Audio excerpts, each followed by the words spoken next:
Get ready to shower animals with love and live a cozy country lifestyle, as we're about to look at 22 gameplay ideas for the Cottage Living expansion pack. As always, these can be smaller side activities or larger ideas that can form the focus for your household. Let's get started. First up is to become a country landscape painter or photographer. Whip out your phone, camera, easel, or digitalistic sketchpad, the latter of which makes painting easy to do in any location, and then get ready to roam around capturing the beautiful locations around Henford-on-Bagley in pictures, before selling or displaying them. It doesn't have to just be pictures of landscapes either. You could even create and capture gardens or cottages that you yourself make or that exist in the world. Next up is to play with evil chickens and cause chaos with the evil glare power. You can get an evil chicken by feeding one of your regular chickens a midnight treat. Then if you ask an evil chicken for help, not only will they protect you from foxes if you have the Wild Foxes Lot challenge enabled, but they can also ward off enemies and even more awesomely, feed up the Grim Reaper and save you from death.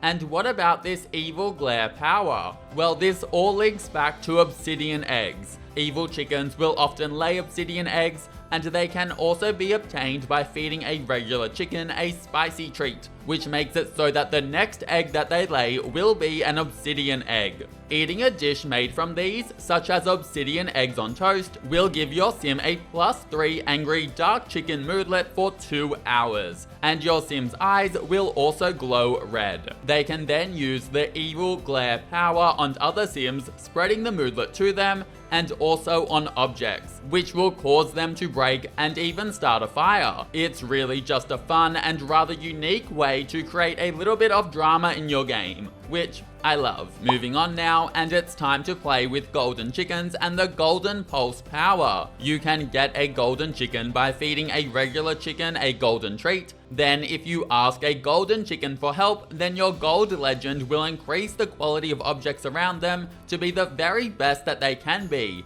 And this extends to plants, allowing you to get perfect quality plants in mere seconds. Golden chickens will also lay golden eggs, and if you cook and eat a dish with these, such as golden scrambled eggs with bacon, then your sim will gain a dazed moodlet for 2 hours and a sparkly golden aura. While this is active, your sims will be able to use the golden pulse power on objects and plants, making them the best quality possible. Note that you can also cast the golden pulse on other sims to spread the moodlet and power too. This power can be a lot of fun to use, particularly on plants, in order to make them way more profitable almost instantly. We're having woohoo in an animal shed next. Yes, mildly scandalous. Not only can you raise llamas and cows in animal sheds, but you can woohoo in them too. Ideally when they are clean, of course, and this can be a fun way to spice up your sim's romantic life and potentially traumatize your cow or llama.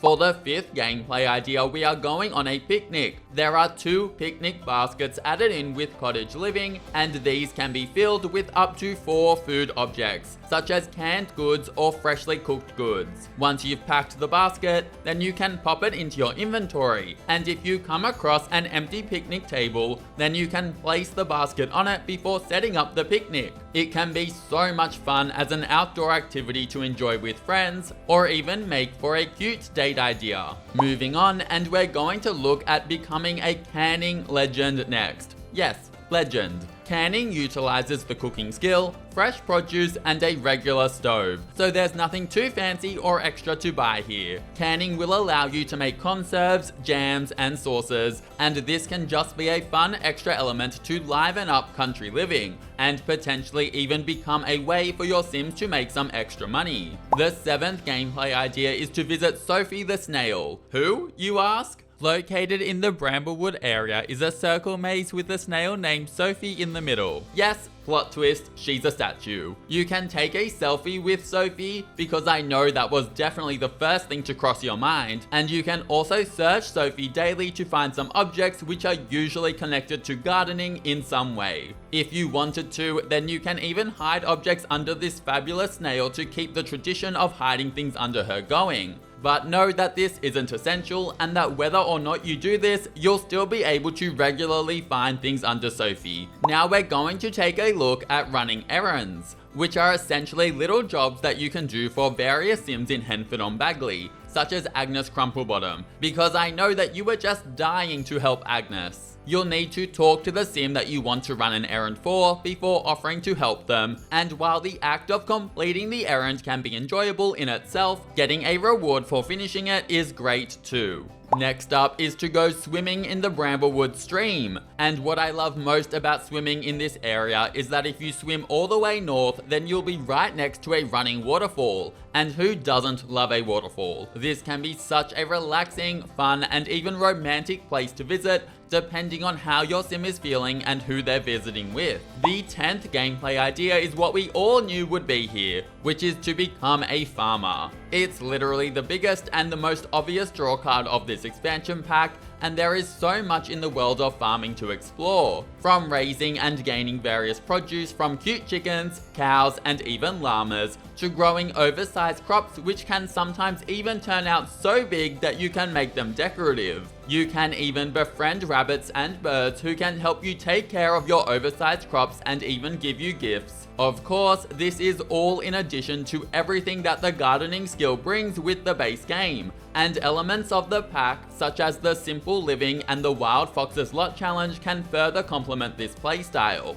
The animal enthusiast trait ties in really well with this too, as it will provide your Sims with unique interactions with animals, as well as make them have fun and spark happy moodlets when interacting with animals. You'll also want to consider the Country Caretaker aspiration, in which the path to completing will see you explore a wide range of country life aspects. On top of this, the reward for completing the aspiration, being the Nature Conversationalist trait, will help your animals to live longer, let you receive more yield from plant harvest, and even net you a discount on your bills, among other perks. For the next idea, we're going to look at using the Simple Living Lot Challenge. If you activate this lot challenge, then you'll actually require ingredients to cook any and all recipes. It'll provide you with a reason to source your own goods because, well, you likely don't want your Sims to starve. This ties in really well with foraging, and you can often find various ingredients like mushrooms around the Bramblewood in Henford-on-Bagley. It will also give you a reason to buy produce from the market stores in Finchwick, which you can then use in your recipes too. Overall, it'll provide you with a unique style of gameplay that will likely see you explore a wide range of foods that you normally wouldn't think about, and making dishes with this lot challenge active can provide your Sims with lots of positive moodlets as well. Moving on to dealing with foxes. And foxes will become a bit of a pest if you have the Wild Foxes Lot Challenge enabled. These foxes will visit your lot and often attack rabbits and chickens, killing them if they win. This challenge will see you on your toes whenever a fox visits. Heck, they can even steal eggs from your chicken coop too, and rather quickly at that. To deal with them, you can shoo away foxes, install alarms on chicken coops, and enlist the help of evil chickens to keep the foxes away. Alternatively, you can befriend foxes as well, and when your friendship bar is around 3/4 full, then you can ask them not to steal. If they agree, then they'll just hang around at your lot from time to time without causing any problems, which we love.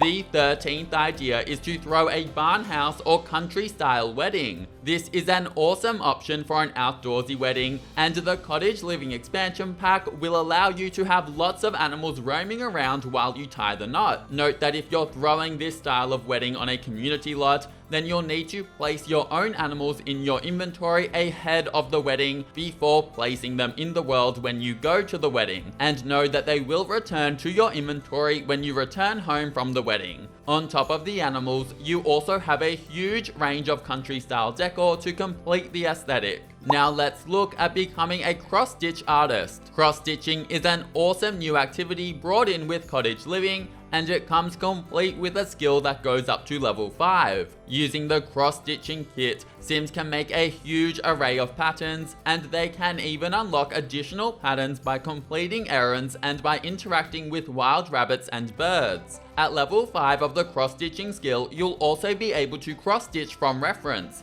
meaning that if you can see it, you can stitch it. It's great for decorating your house, and it can make for a great hobby-based career too. Becoming a country living author is next. If you're living a fabulous country life, then why not write and publish books about it? I will flag that writing and publishing books is base game, but with the ability to name books as you see fit and to live out the country life your sim is writing about, you'll be able to really bring this concept to life. Moving on now to dressing up your animals. If you track down the creature keeper whose house is in the Bramblewood, then you can buy animal clothing from them or even ask them to make you clothing from llama wool that you have. Note that if you have the nifty knitting stuff pack, then you can even knit your own animal clothing too. Once made, you can dress up your farm animals, and this includes rabbits, chickens, cows, llamas, and even foxes, should you manage to befriend the tricky wild foxes. It can be a really fun thing to do on your farm, and can be super cute for if you plan on treating a farm animal as you would a family pet.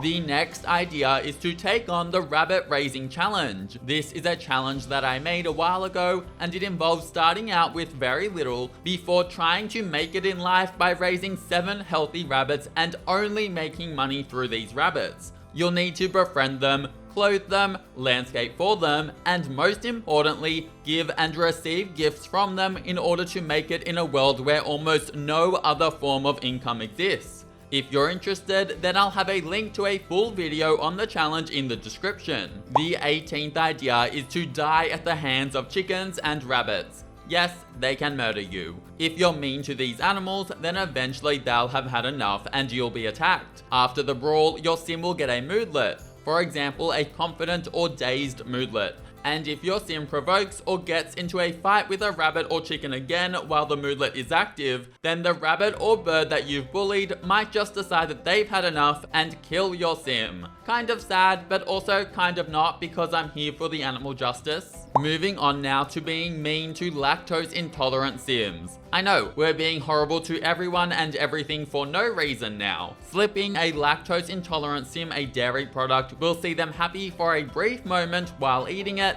before they then feel nauseous, see their bladder need plummet, and potentially experience bladder failure. It is certainly not the dairy experience that they were hoping for. The 20th idea will require the Get to Work expansion pack, and it's to create a country homewares store. With a range of cute country themed objects added with the pack, it can be a lot of fun to create a shop that sells it all. Of course, you can use some objects from the base game or other packs too if you wanted to. Overall though, it's just a fun business idea that has a really cozy feel. Next up is to compete in the Finchwick Fair, which starts every Saturday around mid-afternoon in the Finchwick area. The fair does change a little bit weekly, spotlighting different farming aspects, for example chickens one week and cows another, but overall it involves you showing off your produce, animals, and potentially even baked goods, and then getting them judged. Depending on how well you go, you could walk away with a first place ribbon, or a participation ribbon. That can happen too. And now for the final gameplay idea, which will also require the Get Together expansion pack, and it's to create a country club, using Henford-on-Bagley as a place to meet and the gorgeous country setting to bring this to life. You can create an awesome club for sims to gather and get to know each other at. You can tweak the club to make it whatever you want as well. For example, maybe you want it to just be for snobby sims, or maybe it's for sims to gather at and cross-stitch. It could simply be about country community socialization. Change up the club's activities to make it whatever kind of country club that you want it to be, and then use it to enrich your gameplay. And with that, we're at the end. That's 22 gameplay ideas for the Cottage Living expansion pack. If you have any cool cottage living gameplay ideas you'd like to share, then please let me know in the comments down below. And if you enjoyed or found this helpful, then I have lots of other gameplay idea videos on various other expansion and game packs, so check them out if you want to. And as always, I hope you have an amazing day. See you later!